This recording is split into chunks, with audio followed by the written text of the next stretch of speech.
Hello friends of .NET, I'm Emil Langford and you can find me on Twitter at TerraJobst. Today it's fairly cold outside, so I decided that I will light up my fireplace. I will pour myself a glass of really nice scotch to warm myself up from the inside. And I thought I'd record a video on .NET Standard versioning, because it seems there's a lot of confusion out there how this whole thing works together.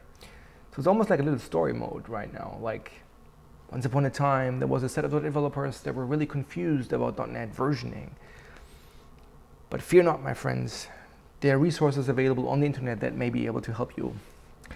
Let's start with the ones you already know, the .NET Standard FAQ. No surprises here, but what is kind of new here is this entry at the bottom, versions. I used to point you to a Markdown file in our .NET Standard repo, but Markdown files are static, and it seems like Dynamic Table does a better job explaining how this thing works. And I've shown this table before, but now it's on the internet. Everybody can actually access this thing instead of just me showing it in a video. But how does this table work? Well, this table shows you for a given version of .NET Standard where you can run. So if you select .NET Standard 1.0, not a lot of surprise, you run everywhere, right? But as you are going to higher .NET Standard versions, you are losing support for older versions of platforms. So let's start. So when we go from 1.0 to 1.1, you lost Windows Phone Silverlight, right? Because there, as you can see here in the table, there is no version of Windows Phone Silverlight that supports a higher version of .NET Standard. I mean, I really hope that you no longer care about Windows Phone Silverlight because it's replaced by UWP, but the point still stands. That's how the table works. Second thing you can see here is that, for example, .NET Core has this massive green bar towards the right. And so what it tells you is that if you target .NET Standard 1.1, you will run on .NET Core 1.0.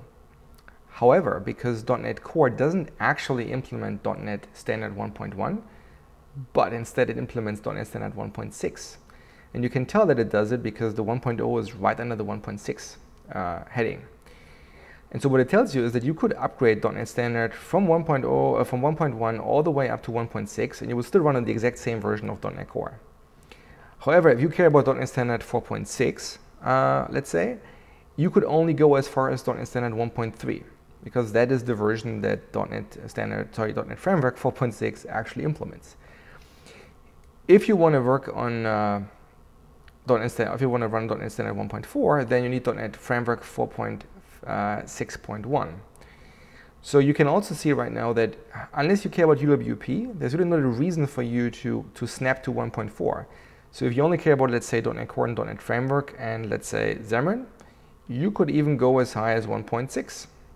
And if you say, I'm happy with upgrading to, let's say, Xamarin 10.14 and .NET Core 2.0, you could even go a step further to 2.0.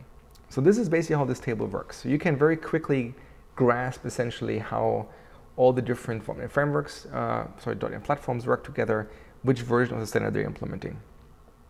The second thing you see here is this blue bar at the very top. And the blue bar at the very top is more like a rough indicator, if you will, on how many APIs you get access to. So for example, if you target .NET Standard 1.0, the bar is relatively shallow. If you go to 1.1, you can see this little jump here. If you go to 1.2, you can barely see any differences in terms of API surface. 1.3, minor jump. 1.4, again, not much movement. 1.5, not much movement. 1.6, not much movement. And then there's 2.0, and there's where we added all the 20,000 APIs we talked about before. So this is not meant to give you like a super detailed view of which APIs are available, but it gives you like a household number, right? Like you can see like going from 1.6 to 2.0, holy cow, there's a ton of APIs. If you actually want to know which APIs, you can explore that as well. So if you go back to our versioning table here, you can still go to the static version tables that we have here. And the benefit of that one is that this is hyperlinked here at the very top. So you can click, for example, on .NET Standard 1.6, let's say, and you can see, so at a high level, what namespaces have we actually touched in that release? And you see, you know, system namespace, link, expressions, and all of that. And you can even click on a div with 1.5, so you can actually see, you know, in terms of every single API, you know, what did we actually do? So if you really drill into, like, you know, what we've actually changed in the version of .NET Standard, you can totally do that. But if you just want to understand where stuff runs, this table here, or even better, the dynamic version of that table, which I've now lost because I'm apparently already had too many of those. Where is it? Here's it. In fact, let me have another sip before I keep talking. Really good. Effectively, when you look at this table, you can see at a glance, the version numbers, and you can basically decide for your projects what you want to target. In general, though, when you create new projects, net new code, I wouldn't worry about this table much at all. I would just start with .NET Standard 2.0 because it has, when we talk about platform reach, as you can tell, like the only platforms that we don't support anymore are the ones that have been superseded anyway. So Windows, Windows Phone, Windows Phone Silverlight have all been converged in the Universal Windows apps. And the next version of it will support .NET Standard 2.0. So if you just target 2.0, you can run on all the platforms that I would argue matter today for .NET developers. Now, you may not like the version numbers. Your IT department may still run on, let's say, .NET Framework 4.5. So you may want to think about that part of it.